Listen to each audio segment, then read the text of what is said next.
Champions trophy தொடரின் group A பிரிவில் இடம்பெற்றுள்ள நியூசிலாந்து மற்றும் பாகிஸ்தான் அணிகள் தங்களுக்கு இடையிலான முதல் போட்டியில் மோதின. இதில் நியூசிலாந்து அணி 60 ரன்கள் வித்தியாசத்தில் வெற்றி பெற்றது.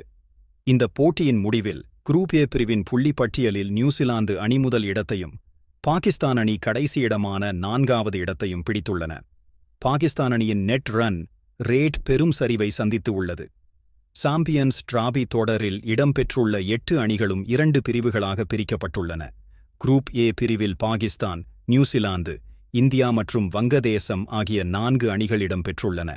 இதில் இந்தியா மற்றும் வங்கதேச அணிகள் இதுவரை விளையாடவில்லை. பாகிஸ்தான் மற்றும் நியூசிலாந்து அணிகள் மட்டுமே விளையாடிய நிலையில் முதல் போட்டியில் நியூசிலாந்து அணி 320 ரன்களும் பாகிஸ்தான் அணி 260 ரன்களும் எடுத்து ஆட்டமிழந்தன. இதனால் 60 ரன்கள் வித்தியாசத்தில் பாகிஸ்தான் அணி தோல்வி அடைந்து -1.2 என்ற நெட் ரன் ரேட்டை பெற்று 4வது இடத்திற்கு சென்றுள்ளது.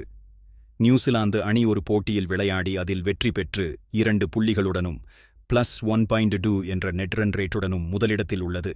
இந்தியா மற்றும் வங்கதேச அணிகள் எந்த போட்டியிலும் விளையாடாத நிலையில் 2 மற்றும் 3வது இடங்களில் பாகிஸ்தான் அணிக்கு மேலே உள்ளன. அடுத்து இந்தியா மற்றும் வங்கதேச அணிகள் மோத இருக்கும் போட்டியில் வெற்றி மற்றும் தோல்வி ஆகியவற்றை வைத்தும் நெட் ரேட்டை வைத்தும் இந்த புள்ளி பட்டியலில் மாற்றம் இருக்கும். குரூப் பி பிரிவிலும் இதுவரை எந்த அணியும் போட்டிகளில் விளையாடவில்லை. பிப்ரவரி 21ஆம் தேதி குரூப் பி பிரிவில் ஆப்கானிஸ்தான் மற்றும் தென்னாப்பிரிக்க அணிகள் முதன்முதலாக மோத உள்ளன. அடுத்து 22ஆம் தேதி ஆஸ்திரேலியா மற்றும் இங்கிலாந்து அணிகள் மோத உள்ளன. நன்றி, வணக்கம்.